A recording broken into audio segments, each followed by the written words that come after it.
Tira a camisa dele, tira a camisa dele. Tira a camisa, tira a camisa.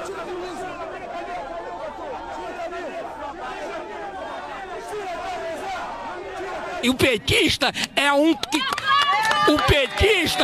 um cara bastardo. Todos os petistas perguntam e conversam. Tem problema com o pai, então não tem autoridade. Mesmo que o senhor não veja similaridade entre os dois processos, parece haver, entretanto, uma permanência de certa lógica autoritária, de certo desprezo por princípios fundamentais de direitos humanos entre grupos conservadores que tomaram as ruas do país exigindo a saída da presidenta.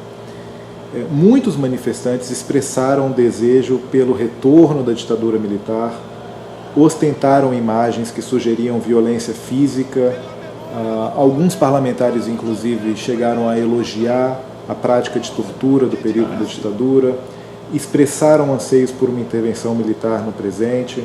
Esta semana, a revista semanal de maior tiragem no Brasil trouxe na sua capa uma imagem que sugere o linchamento do presidente Lula. Como é que a gente pode entender ou situar essas manifestações? A sociedade brasileira é muito autoritária, muito violenta, é uma sociedade brutal, é uma sociedade extremamente autoritária, conservadora. Nós vemos isso pelos deputados eleitos pela sociedade, por exemplo. Todo mundo ficou chocado com aquela votação. Nós votamos sim! E quem vota sim, coloca a mão pra cima! Coloca a mão pra cima! Recente da aceitação do pedido de impeachment contra a ex-presidente Dilma, mas aquilo é o espelho da sociedade. Por mais que se diga, o sistema eleitoral brasileiro contém formulações que levam a certo desvio, sim, contém, mas ainda assim a Câmara dos Deputados é o espelho da sociedade brasileira, apesar dos desvios. Há pesquisas que demonstram bem isso. E realmente a sociedade é brutal, autoritária. Esses traços de autoritarismo que você menciona marcam, de fato, a sociedade brasileira há muitos anos. Eu tenho dito isso há muito tempo. Quando eu escrevi um livrinho para o grande público sobre os 50 anos de 64, em 2014, a tese que eu procurei defender foi exatamente essa. A atualidade do golpe de 64 está na persistência da aceitação desses atalhos autoritários, né, que marcaram muito o golpe de 64. Né? A aceitação desses atalhos autoritários é um traço marcante da cultura política brasileira.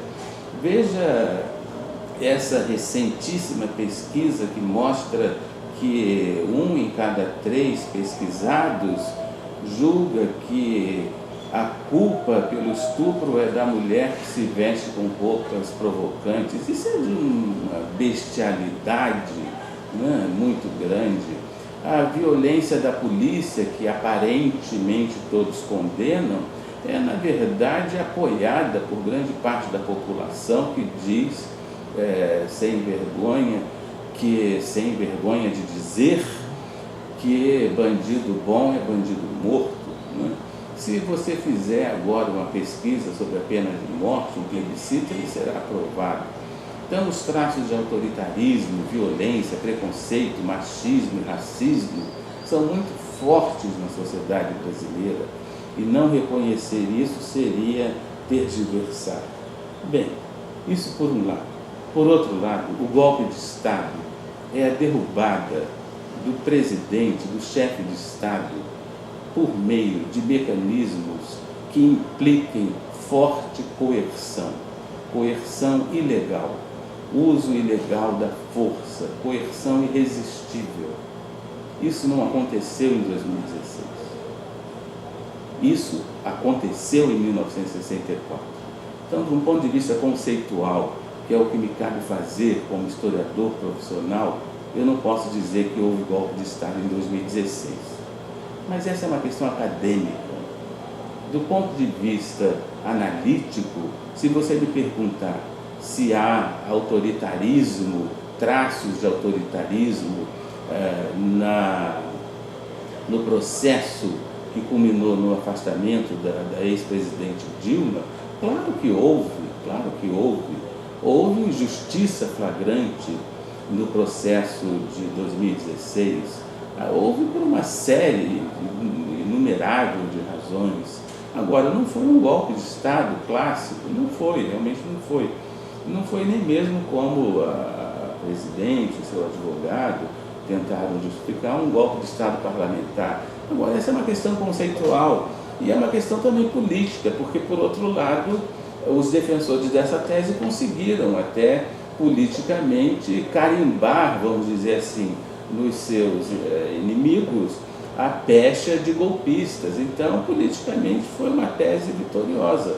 Agora, em termos conceituais, não houve, digamos, o uso da coerção ilegal, não constitucional. Então, essa é uma questão meramente acadêmica. Do ponto de vista histórico, a sociedade brasileira é extremamente autoritária e esse autoritarismo, essa aceitação fácil do uso de atalhos para supostamente resolver seus problemas tem acontecido com muita frequência, não só em 2016, mas em muitos outros momentos. A gente tem se deparado muito com discursos que procuram valorizar os 21 anos de ditadura militar e geralmente esses discursos destacam o fato de que essas pessoas acreditam que sem a ditadura, e aí o senso comum é dizer o Brasil teria se tornado uma espécie de Cuba ou uma espécie de Venezuela, e por outro lado essas pessoas destacam alguns ganhos materiais, como por exemplo construção da ponte Rio-Niterói ou construção de hidrelétricas, como ganhos do período da ditadura militar. Existe algo de positivo nos 21 anos de ditadura militar? Não existe nada de positivo numa ditadura militar. Isso é uma bobagem completa, né? Isso, como se pode dizer que há alguma coisa de positivo na supressão de direitos, na impossibilidade de escolha dos presidentes, naquela atmosfera de repressão? Mesmo os que não viveram a tortura, a prisão, viveram uma atmosfera obscurantista, com aqueles velhos generais moralistas, ditando regras absurdas, gente incompetente. Então não havia nada de positivo na ditadura militar. Isso é uma visão muito obscurantista, muito retrógrada, né? E, por outro lado, é anacrônica. Anacronismo é o principal erro que se pode cometer quando se fala em história. O anacronismo consiste justamente em se pensar no que poderia ter sido, no que não foi que aconteceu. Ora, o que aconteceu foi uma ditadura. Então, se não tivesse acontecido, bom, já começou errado. Como se não tivesse acontecido. O que aconteceu foi um golpe de Estado e depois uma ditadura militar. Então, falar do que poderia ter sido é exatamente um pensamento não histórico e, portanto, é um erro gravíssimo de análise histórica ficar fazendo hipóteses contrafactuais. E se nada? O que aconteceu foi golpe de Estado seguido de ditadura militar. E não há nada de positivo em ditadura militar.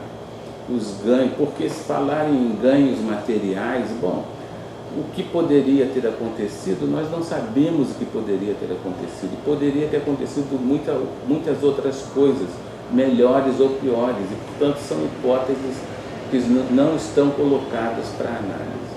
Essa tendência é uma tendência obscurantista que encobre uma simpatia por modelos autoritários. É melhor defender logo que prefere ditaduras e ser mais honesto com seus princípios políticos.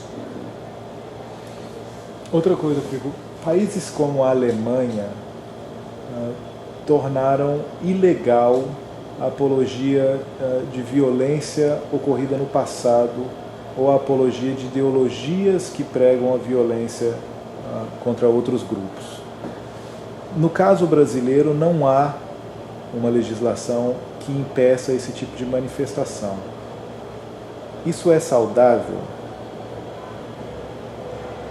Não haver uma legislação que impeça a apologia à violência? Por exemplo, fazer apologia da ditadura militar ou fazer apologia da tortura como um mecanismo de, digamos, equacionamento de diferenças sociais. Eu creio que a apologia à tortura é proibida, assim, no Brasil. Eu creio que você não possa fazer apologia da tortura. Agora, eu creio que isso é diferente, por exemplo, de dizer que na época da ditadura era melhor. Muitas pessoas falam isso. Essas pessoas que falam isso, no entanto, me parece que estão adstritas assim, a uma dimensão quase folclórica, né? Eu me lembro que, algum tempo atrás, houve uma tentativa de reedição das marchas da família, com Deus pela liberdade. Eu vi isso nas redes sociais. Muita gente falou, olha que absurdo, mas isso caiu num certo esgotamento, não deu em nada, né? Eu acho que há um dado interessante contemporaneamente, hoje em dia no Brasil, que é o fato da direita ter aparecido com mais clareza. Nós temos hoje lideranças de direita que estão assumindo esse perfil de direita, como Bolsonaro, como aquele líder estudantil paulista, cujo nome me escapa agora, e outros personagens, esses personagens parlamentares ligados a bancadas evangélicas, também não lembro os nomes, mas isso eu acho que é positivo, sabe por quê? Porque no passado a direita no Brasil ficava muito encoberta, muito disfarçada. Então agora nós vamos poder ver a real dimensão eleitoral dessa direita. E isso vai ser positivo, vai ser saudável para o sistema político brasileiro. Vamos dimensionar bem. Antigamente, essas pessoas de direita votavam em candidatos mais ou menos de centro. Vamos ver agora realmente a dimensão da direita, o que pode ser assustador ou pode ser interessante para que a gente bem dimensione as coisas. Então, provavelmente, essas pessoas saudosas da ditadura militar vão votar nesses personagens que, em alguns momentos, são caricatos ou quase criminosos ou criminosos, né? Alguns estão sendo processados judicialmente, inclusive pela legislação brasileira. Então, nós vamos bem dimensionar a direita agora. Acho que isso não é ruim, não. O senhor foi, durante os anos de funcionamento da Comissão Nacional da Verdade, um crítico da comissão. Sim. Passados 2 anos da publicação do relatório final da Comissão Nacional da Verdade, como que o senhor avalia o trabalho da comissão, os efeitos do trabalho,